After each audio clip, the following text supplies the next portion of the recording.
Welcome back to the Leventhal Report. I'm Rick Leventhal.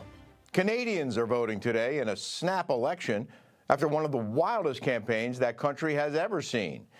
Just a few months ago, Pierre Poilievre and Canada's Conservatives had a 25-point lead, but that disappeared following President Trump's tariff threats and the exit of former Prime Minister Justin Trudeau after 9 years in office. Correspondent Michael Charbon has more from Ontario. Michael? Election. And 7.3 million people voted ahead of Election Day. I mean, it was so important they stopped the Canadian hockey teams from the playoffs. I mean, it's important. But there's only two horses in this race. It is Mark Carney, who is the Liberal, and as of Sunday was leading the polls by 44%. Carney's campaign ran on the fact of scaring Canadians with the Trump threat. The Conservative, Pierre Poilievre, was 39%. That's where he was. He was all about change and that we can't afford a fourth term of the Liberals. I mean, the Liberals have been in since 2015. There's a huge problem. If 6 months ago, which I predicted that Poilievre and the Conservatives would win a minority government, everybody was said, of course. Then Justin Trudeau stepped down. Mark Carney was anointed as the leader of the Liberals. And then Donald Trump announced his tariffs. And by that time, the Liberals were in front of the Conservatives by 10%, or 10 points, as one would say. Earlier today, I asked some young people if Donald J. Trump had an effect on how they voted. This is what they said. No, I did not vote today. I voted a couple of days ago, pre-voted. And Donald Trump, I feel like he could have effect on Canadian voting because the S&P 500 dropped 14% since him being elected, which is the most it's dropped, you know what I mean? And so I feel like that could definitely affect, you know.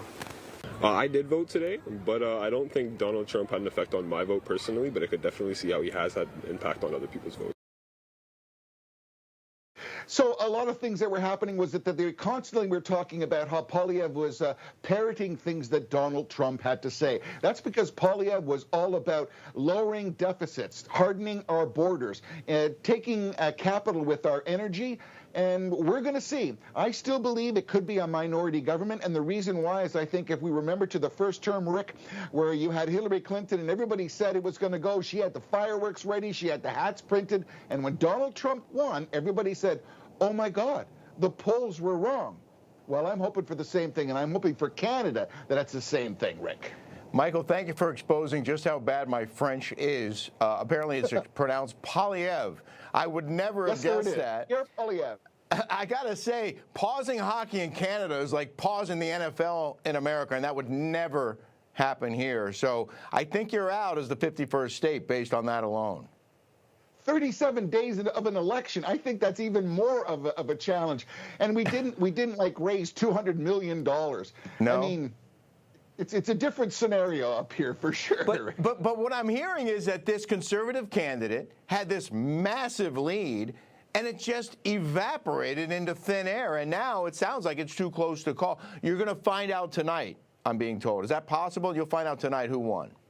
Yes, we will. And interestingly enough, this is a federal election, and they have to count the ballots by hand because they didn't have enough time to do the whole turnover. See, part of the Canadian government states that you have to be able to execute an election in 36 days. So all the printing and all the logistics has to be in order. So they did not have enough time to change over to do the scan situation where you'd be able to 15 minutes after the polls close, know who won. So it'd probably be around 11:30 Eastern Standard Time that we probably will get some indication of who's going to win. And it's 172 seats. We have 343 seats in our parliament. 172 is a majority. So we'll have to see how it's all going to shake down. And I assume that they've been counting votes since voting began, because they can't be counting all of them in one night, right? Yes, they count them all in one night. Only start counting votes when the polls close at 9:30. I've worked 2 federal elections and 2 provincial elections because I like to know the inner workings of it. Nobody touches a ballot. Nobody touches a ballot box until the polls are closed. And under supervision and several people, then they open the ballot boxes, and then each ballot is unfolded and counted independently. Well, you should call California because it takes them a month to count ballots in that state. You guys doing it in one night is pretty darn impressive. Sum it up for me. What do you think is the outcome is going to be? Do you think that all this negative publicity about Donald Trump and tariffs and the 51st state might actually mean that the conservative will not win your election? I was disappointed today when on Truth Social, the president went on and talked about the 51st state. This is an unnecessary jab. Canada is a sovereign state. Canada's not going to become the 51st state. We want to work with you. We love you. We travel with you. We have family. We live there. We holiday. We drink. We play sports. But we don't want to be the 51st state. There's too many things of great differentiation, from health care to women's rights. We don't want to change you. You don't want to change us.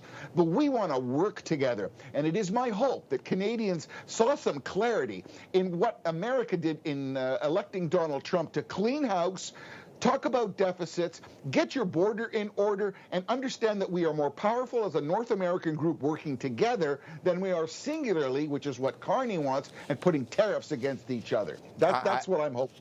I agree with you. I hope for the same, but you didn't answer my question. No offense, but do you have a prediction, or are you not willing to go there? I'm going to stand by.